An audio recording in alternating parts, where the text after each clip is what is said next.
Thank you for watching this Sawtooth Software webinar entitled Join the Mobile Movement and Optimize Your Surveys. My name is Megan Pites, and my colleague Justin Luster and I will be leading you through this webinar, covering best practices for mobile research and demoing the new mobile features in Lighthouse Studio v9.1. We can't wait to share with you, so let's get started. All right, thank you everybody for joining us today. It's exciting to see how many of you have actually decided to join. Oddly enough, the first iPhone actually came out in 2007, so almost 10 years later. A lot of us are still kind of hesitant to use mobile as a research mode. And rightfully so, change is hard, and we are researchers, so we want to see the data, right? We want to see the hardcore facts that are going to tell us that we can do what we've been doing for the past however many years on the computer with as much confidence on a mobile device. And hopefully today you're going to walk away with some insight into those best practices so that you can make that happen. So let's jump in. Our agenda is pretty straightforward. I'll be going over what we recommend as best practices for mobile research, both in the general interviewing sense, as well as in choice experiments. And then Justin is going to take over and show you all the great things in Lighthouse 9.1 that's going to make fielding surveys on mobile devices even easier. And some of those best practices that I talk about are actually already implemented, so that's really great too. But first, we have to set the stage and answer that obligatory "why are we here" question. And there's no denying it that research is evolving. I mean, one of the biggest transitions in research was using a computer to administer surveys. And some of you might remember how hard that transition was. But today, we can't imagine doing research without computers. Now, I will say that there are still some paper and pencil and phone surveys being conducted, and I'm not going to tell you that these modes will all be replaced by mobile. You don't have to worry. But we're all aware of how the landscape is changing because we are consumers ourselves. And if I were a betting woman, I would imagine that your smartphone is probably within arm's reach as we speak.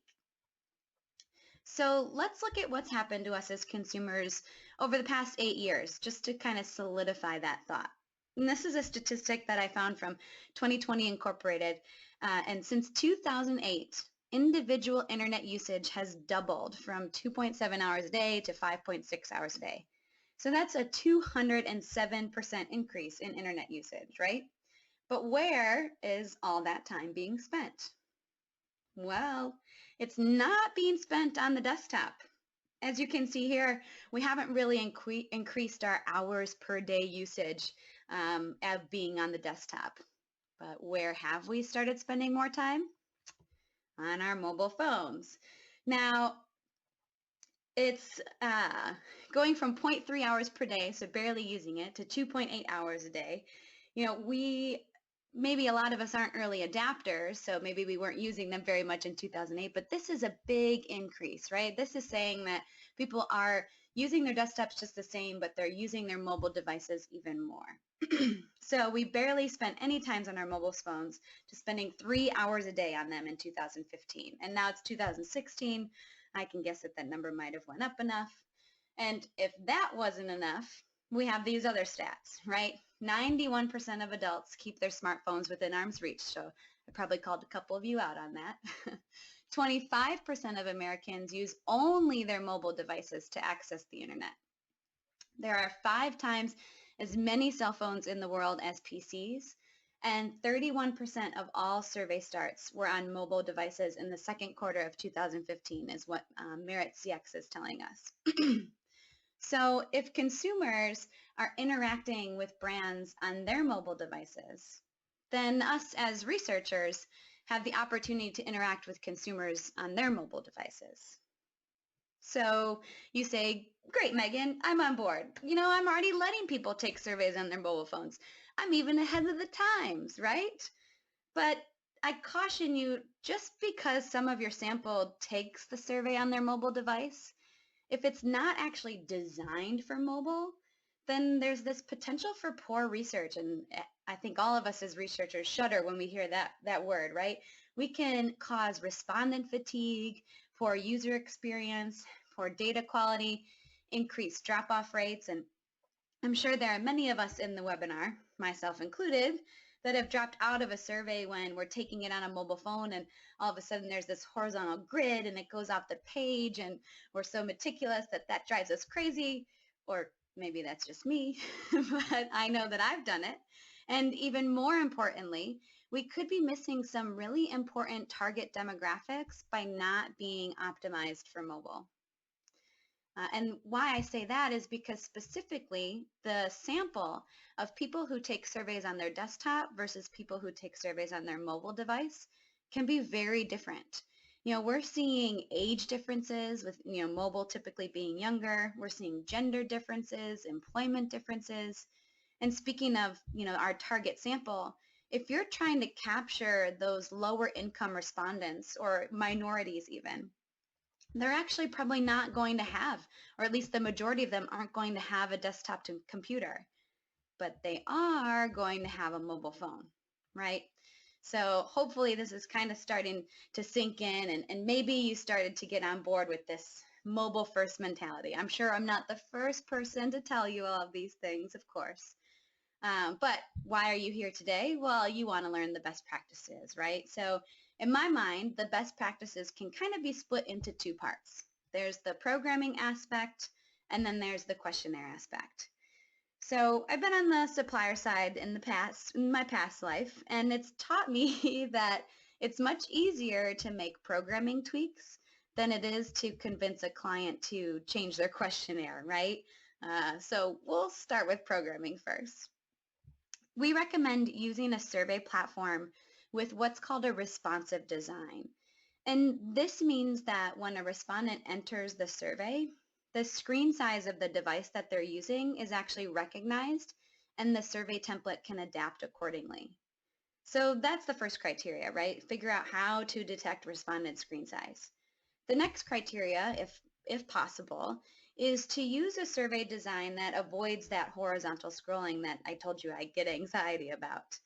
So this means you may either want, smaller font sizes, there might be a programming fix, or you could think about changing the scale points, which would be a questionnaire fix. Either way, horizontal scrolling is pretty bad on a mobile device, and it can lead to poor user experience and those drop-off rates that, everybody worries about when they talk about mobile research. So those are our two primary programming tips, right? Where the guts of everything comes in is into this questionnaire development phase. So let's say you have this responsive design and that it recognizes you've come in on your mobile device. Well, the first thing on my list, and what I think is the most important, yet the hardest to likely accomplish, is this idea of no grid questions. So we at Sawtooth Software would recommend grids be reformatted to single select questions. And the primary benefit to this is that, we move away from that horizontal scrolling and the small font sizes that your respondent can't see what they're answering. And it's just going to make it a little bit easier for the respondent to take the survey on their mobile phone if they don't have a grid. Now I'm going to jump ahead to a couple of slides because I'm sure there are some of you on the line who are like, what, Megan, you're crazy. I cannot get rid of grid questions. My client would never let me do that. So what I wanted to give you is a little bit of research behind why we think that it is possible for you to do this. And research has shown for web surveys that there is no significant difference in the survey means and little or no effect on the response distribution when you alter the scale from horizontal to vertical. So I've left the paper there as reference for you if you wanted to read a little bit more or maybe share it with your client to convince them. But we feel pretty confident that you're going to actually lose more when you use a grid in a mobile than if you were to change the grid to a single select. Now, after you've changed it to a single select, we would also recommend that those items all go on one page. And the reason behind that is that by spreading questions across several screens, we actually might increase our LOI, or the length of the interview. And respondents, or should I say consumers like you and I, well, we're used to vertical scrolling, right? I mean, that's how some of us do our online shopping. But or if you think about how you view Amazon.com, there's really, it's all vertical scrolling. There's nothing horizontal there. So there's no reason to not include them all on one page. And I'll give you a spoiler alert. I don't want to ruin Justin's parade, but this is actually how we've programmed things in Lighthouse v9.1 to implement grids on mobile devices. So we convert them over to a select, and then we allow for vertical scrolling versus the separate pages. Hey, Megan. Yes. I'm having one user tell us that they can't hear us very well. I'm just wondering if anyone else out there can hear us. If you wouldn't mind chatting with us in the right-hand side, letting us know you can hear us, that'd be great. I'm assuming the vast majority can hear us, but one user is having problems. Yeah, and Justin, maybe tell that person to log out and log back in, and that might resolve the issue as well. Okay. But yes, you're right. Hopefully people can hear us. Okay, thank you. Of course. All right, so back to some of those other best practices.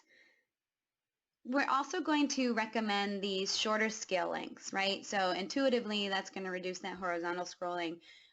But we also think about what it looks like on the screen, right? So preferably end anchored is going to be helpful if you reduce that shorter scale length. And I'm a fan of the 5-point scale, but I also sometimes use the 7.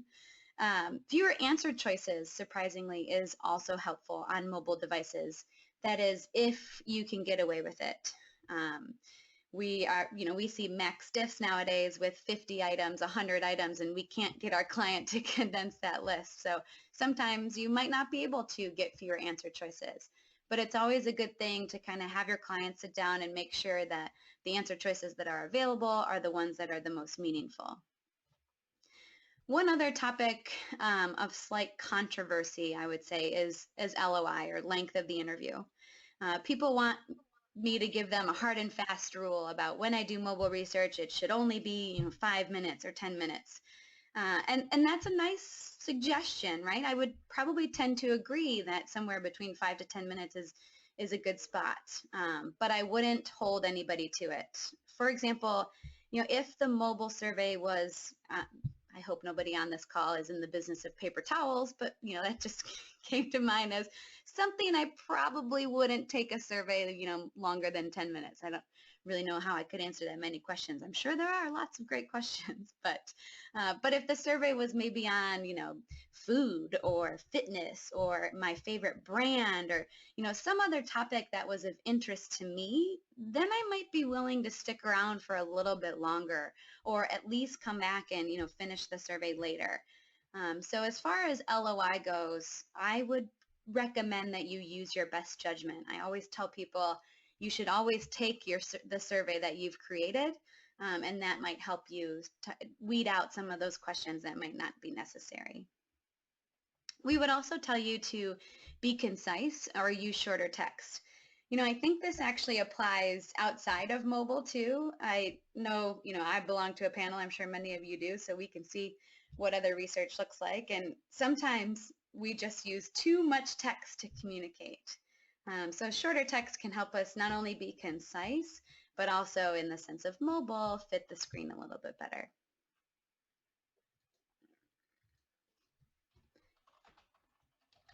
Justin, have people started hearing us? Yes, they can hear us. Great. A bunch of them can hear us. So it was just isolated problems.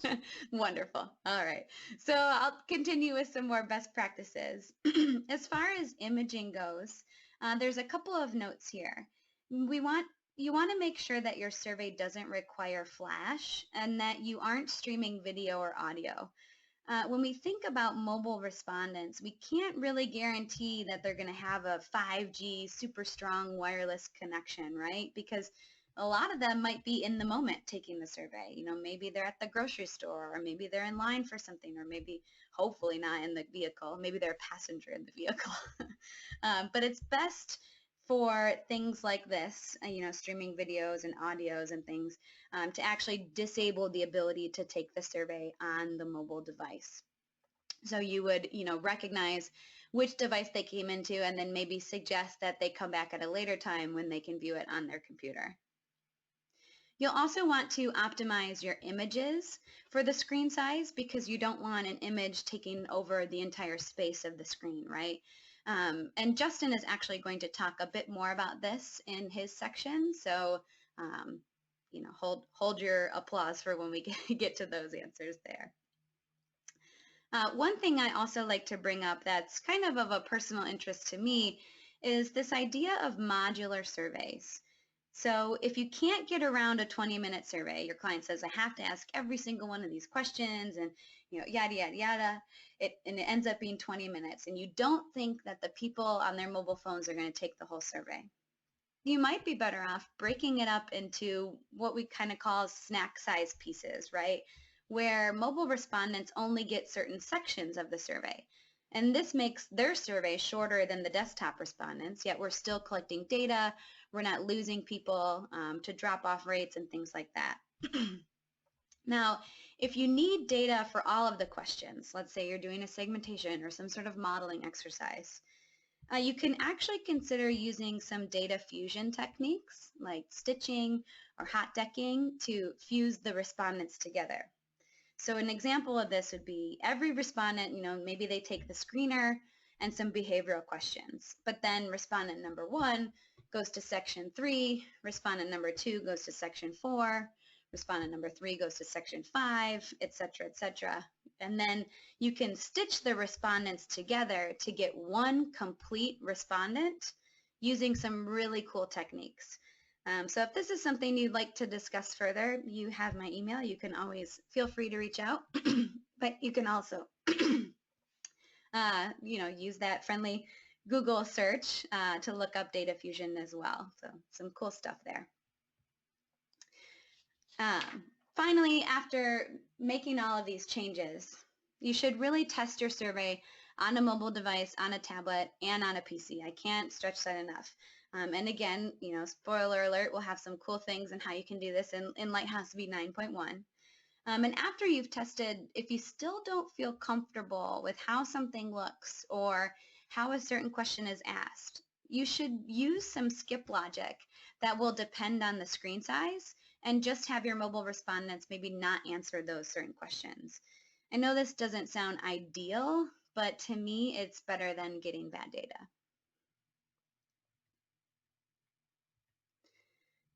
All right, so one other thing I just wanted to throw in here is that when you're fielding your surveys is one thing to consider is you can actually get more people to take them by using a text invitation. Some information from Research Now and Merit CX report about 20 to 30% of people are taking their surveys on a mobile device already, but if you wanted to increase that number, maybe say 50%, there's this stat that 90% of text messages get read within 3 minutes of delivery.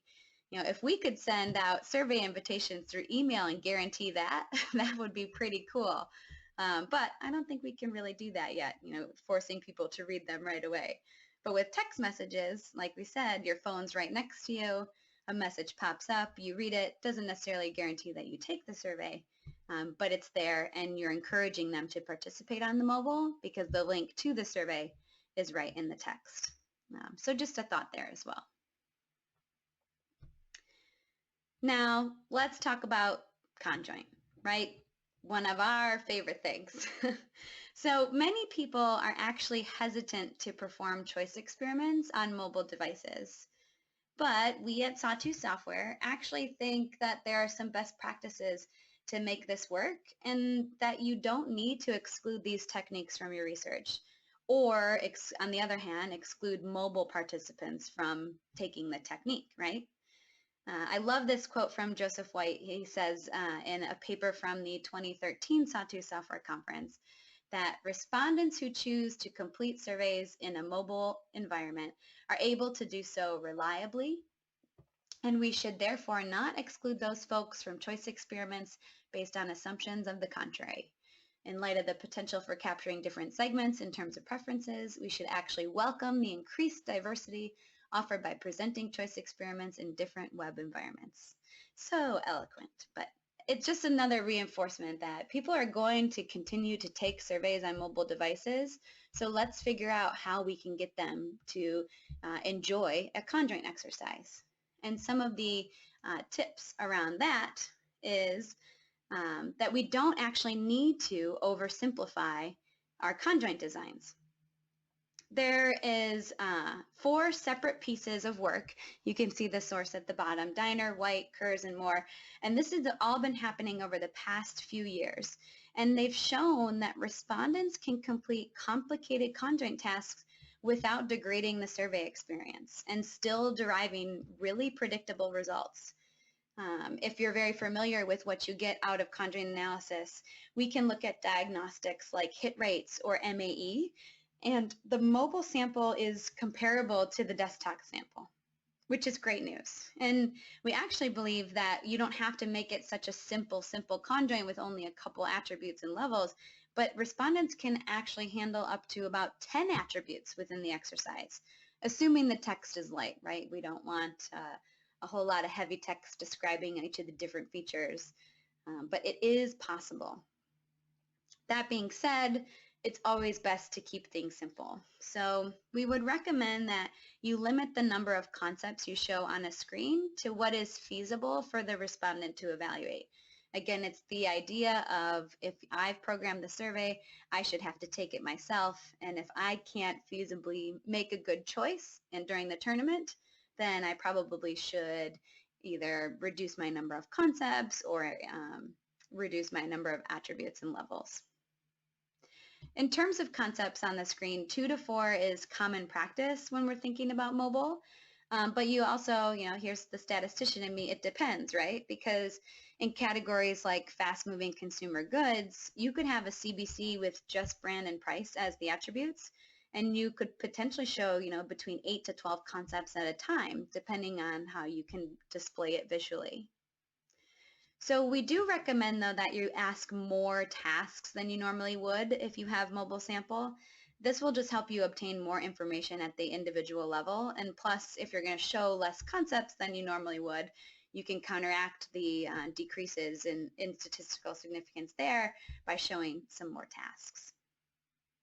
And then finally, one thing of note, I'd put a little star next to it if you were doing lots of conjoints on mobile, is that we would actually recommend that you rotate the order of the attributes just to make sure that there is no order bias. And lucky for users of Sawtooth Software, Lighthouse Studio actually has an option. You can just click a checkbox and say which ones you want, randomized or rotated, and it's done automatically in the design. Now, there have been some questions raised about horizontal versus vertical CBC. And in a paper that will be discussed at the 2016 Sawtooth Software Conference coming up here in the next couple of weeks, Chris Moore is actually going to show that we have seen some promising results if we switch from the horizontal, standard approach to vertical. Most notably that the results are actually really similar regardless of if it's horizontal or vertical. And surprisingly, we had thought that maybe there would be some positional bias, right? Either they choose the first one in the vertical scroll because that's the one they saw or they read and they remember, or they're more likely to choose the last one because it's closest to the next button. But it actually didn't happen. There was less positional bias in the vertical CBC than there was in the horizontal. So obviously more research needs to be done on this, but really great news in terms of initial findings when exploring vertical CBC. So we are actually considering offering vertical CBC in a later release of Lighthouse Studio. And so we were hoping to hear from users like you to take the following poll. So the question is if you would like to see us implement vertical CBC in the future, and you can respond with yes, you would love this feature, yes, the feature would be nice to have, no, you don't intend to use vertical CBC, or no, you think vertical CBC is a bad approach. And no answers are right or wrong. We're just here to understand from you, where we should focus our efforts because mobile is such a big issue. So we have super cool. A couple votes coming in. Instant responses. That's awesome.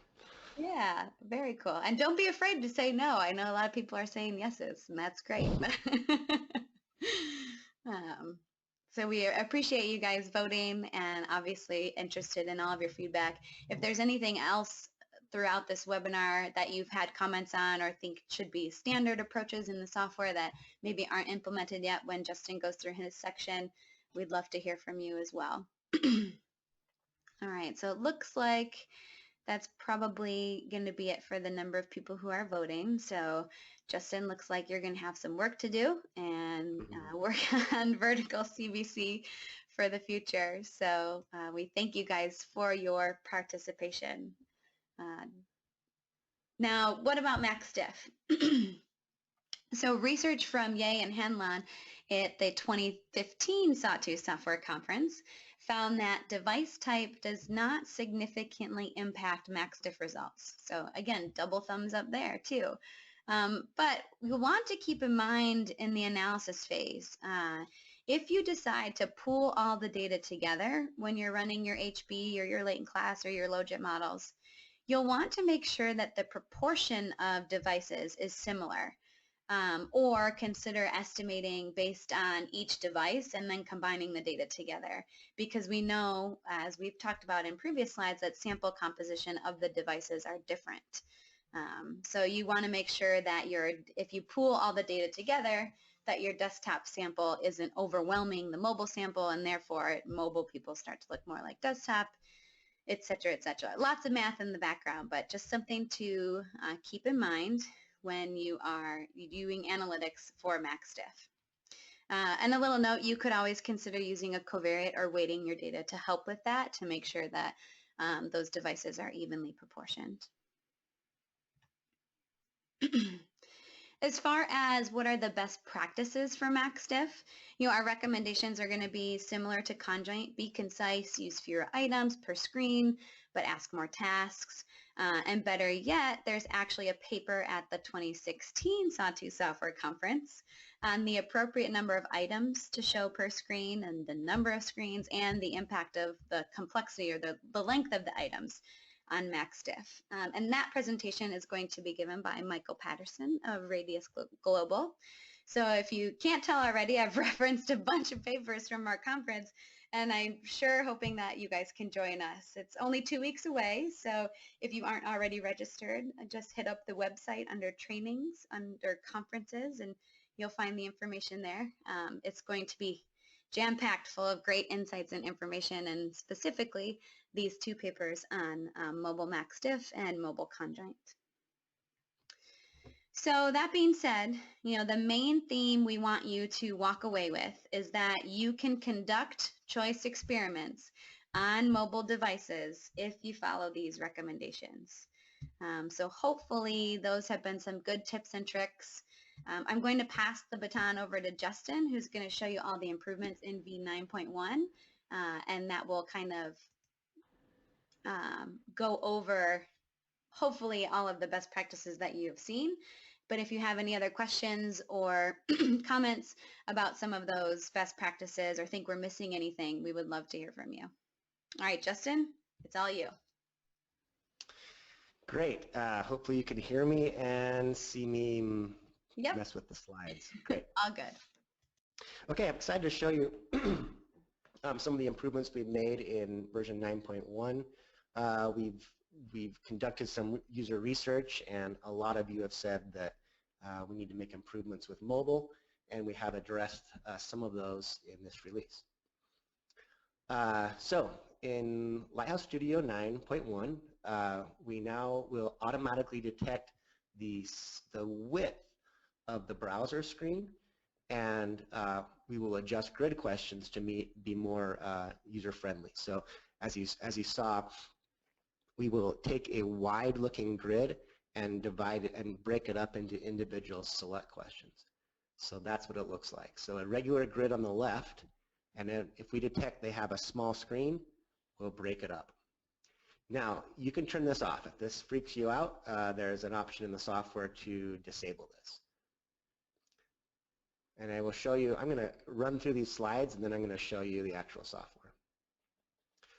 Another feature we have added to version 9.1 is to be able to preview the survey and simulate a small screen. Now this is no substitute for actually testing on an actual mobile device, but we hope it will help a lot in the testing and will kind of be front and center that you need to be worried about mobile. If you have used this feature in 9.1 already, I would be interested to hear any feedback that you might have. So I will demo that in a bit. Also, just regular select questions, when the screen gets small, the select questions are now easier to select. They turn into bigger buttons so your finger can click on them. Another thing we've done is inside of the Sawtooth script functions, we've added a function called screen width, and this will allow you, this will return the width of the respondent's screen to your logic. So you could use it in skip logic, etc., to maybe skip a question you don't want the small screen users to see. And I'll show you that. Also, in the data, there's now a column of data that contains basically the last screen width used by the respondent. So you can use that to help you determine if your population is using small screens or not, mobile devices. Okay, one of the items that's been brought up as a question is what to do about these images. A lot of times you'll put in a large image and it will be at a fixed size. And then when it's viewed on with a small screen, that large wide image will kind of bust out the side. And I'm going to show you a trick that I hope will fix that. This is putting a style of max width on the image, and in testing it shows that it will resize and it looks great. I am interested if you guys want to try this on some of your surveys and test it and let me know. I don't see a downside of putting a max width 100% on images. And we're going to do a little more testing here, but we might put it in the next version of Lighthouse just automatically, that every image would have a max width of 100%. I'll show you that coming up. Another thing that would like you to know is if you know CSS, cascading style sheets, there is a bit of CSS that you can add that will only apply to small screens. So here's an example. If you put in this what's called a media query, if you say, hey, that first line is kind of complex, but where the @ sign is, the section inside that CSS will only be applied to small screens. So there I said, if this CSS applies to all the width 800 pixels and below, but it won't apply once you get a widescreen. Okay, and I just want to show you there was some improvements we made in version 8. If you are still on version 7 or 6, you might consider upgrading to get some of these features. Basically, before 8 on the left and after 8 on the right, we've done some changes there just to make mobile life more livable. This change here we did was when you click on a numeric input field, we actually bring up the keypad so that it's easy to type in a number. Okay, I'm going to flip over to my demo, if you don't mind. Let me show you some of the items that we went over in the slides. First thing I want to show you is this mobile grid. So I have a survey here with a grid question, and I am going to preview it. And you can see this is what it looks like by default on wide screens, normal desktop screens. This new bar up here we've included, if you click on the little mobile icon, then it will show you what it looks like on a phone. And you can see that it broke the question up into multiple select questions. So still the same question, going to toggle back, And so each one of these rows, Facebook, LinkedIn, Twitter, breaks out into its own question. And it's also kind of a big button that your fat finger can hit. Okay. In this preview mode, you can also toggle, we gave you a few sizes, a small phone, medium, large, and a tablet size. And we also let you toggle it to landscape view and portrait view. So my anticipation of this, my thinking is that since we've exposed it and made it so easy to look at how your survey looks on a small device, that more of you are going to pay attention to this, and we're going to push the issue a little bit more to be good on mobile. Okay, now you can always, if you really don't like that, you can come in here to the Format tab, and there's a checkbox that says rows become separate questions on small screens. If you unselect that, then even if your screen gets small, we'll keep it in the regular grid layout. Okay, but by default, that box is checked. Okay, that's mobile grid. That's what we spent a lot of time doing in version 9.1. Let me show you just what select questions look like. So I'm going to go to this question, heard of, and there is a regular select question, and if you look at it on mobile, you'll see we turn it into a bunch of big buttons here. Okay, so desktop, mobile. Now I'd like to show you this screen width function I talked to you about. Let's assume that for some reason you do not want respondents to see this grid question.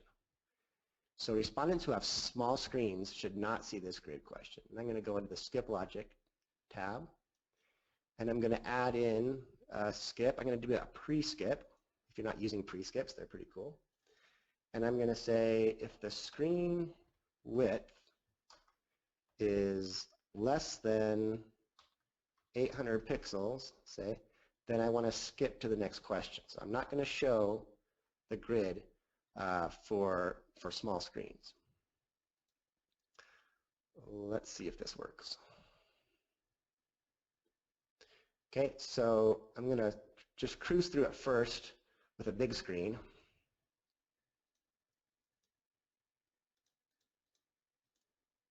And you can see the grid questions there. Now I'm going to back up. I'm going to change it to mobile.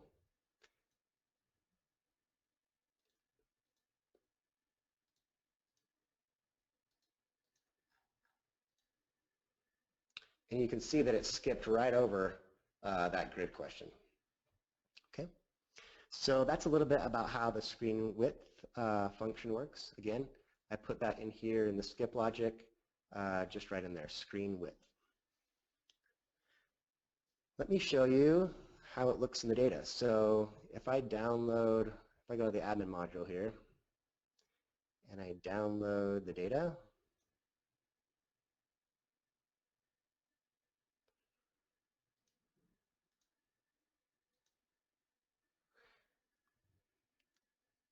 I'm going to open up the CSV. You'll see that here's the data that you're used to seeing. There's a new column here called screen underscore sys underscore screen width, and you'll be able to identify those with small devices and those with wider screens. And this should help you plan, get an idea of how many are on small screens. So that'll be very useful. Justin, okay, I'd now like to, yes, say that, yes, interrupt me. I feel like I'm talking to a wall, so That's okay. Anybody out there? Would you say that under 800 screen width would be the mark for most mobile devices? Is that what you would use as a default? That's what we've chosen to do. I mean, we flip into demo mode when it gets to be around 800 pixels. If you look at, let's just see, I don't, you know, we didn't follow any scientific rule there, I don't think. I think we just came up with a decent number. But if you look at a screen that gets to be around 800 pixels, you know, it's fairly small. And so I guess we're guessing that you are on either a tablet or below if your screen width is 800 pixels. Okay? Thank you. Okay. Okay, where was I? Oh, I was going to show you about images, which is a big question we get a lot of. So I'm going to put in a real big image here.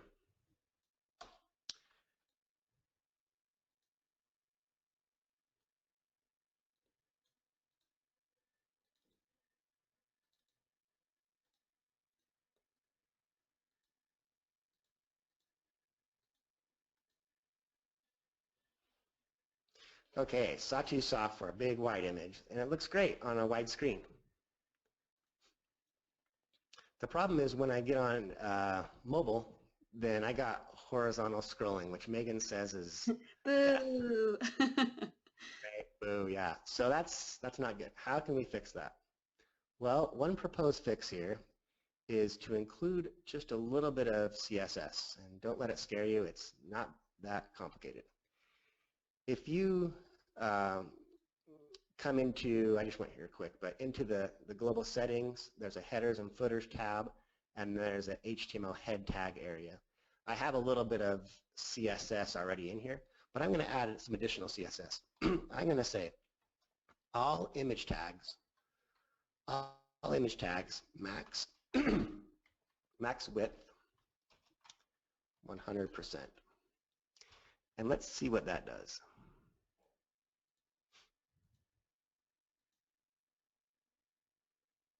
Okay, so big wide desktop still looks the same, but if I go onto mobile, see how pretty that is? That sized really nicely.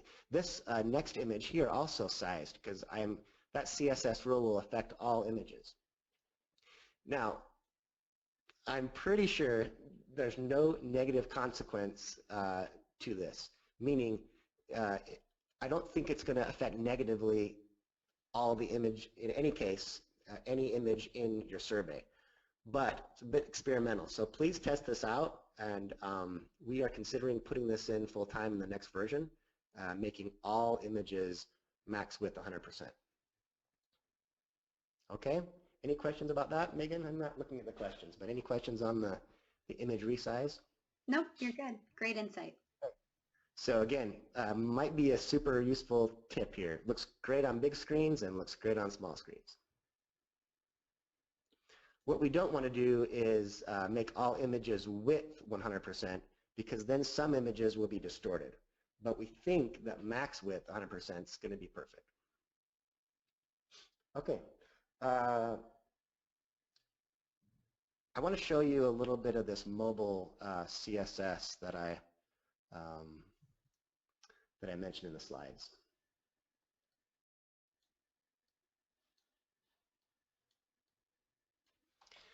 So let's say that I want to change the style, but only on small screens.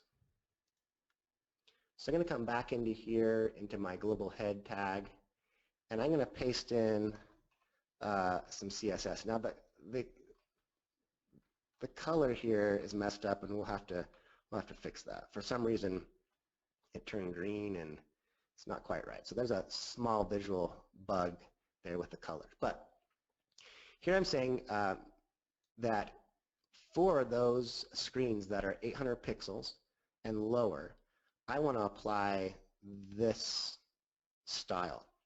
I'm basically going to change the background color to white. Now, if you can see here, my background color on a desktop, see this big gray background? And when I get small, there's still a gray background. But maybe I don't like that gray background. And that's what I'm doing here. I'm saying for 800 pixels and lower, change the background color to white. Let's see if that works. Okay, I got the big gray background color. I go onto mobile, and that gray's gone. It's all white. Okay, so you can drill in and give it a little bit more padding and spacing for when things get small, but those won't apply when you go back out to big.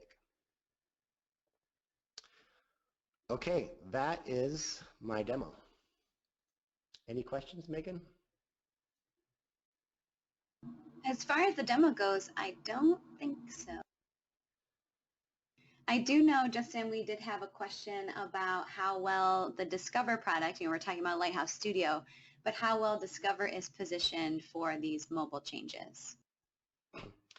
What's happening is that right now we made an update to Lighthouse Studio. Well, Discover uses the same backend, but we haven't pushed that update to Discover yet. So our plan is to push that coming up. So Discover will get it, but a little bit later. It already has the version 8 updates. It just doesn't have this mobile grid stuff and the testing stuff that I showed you. You can still do this mobile CS, the mobile CSS stuff I showed you, that can be done. But the 9.1 mobile grid stuff is not in there yet, but it's coming. Great, thanks. And then our final slide just talks to how do you get Lighthouse 9.1.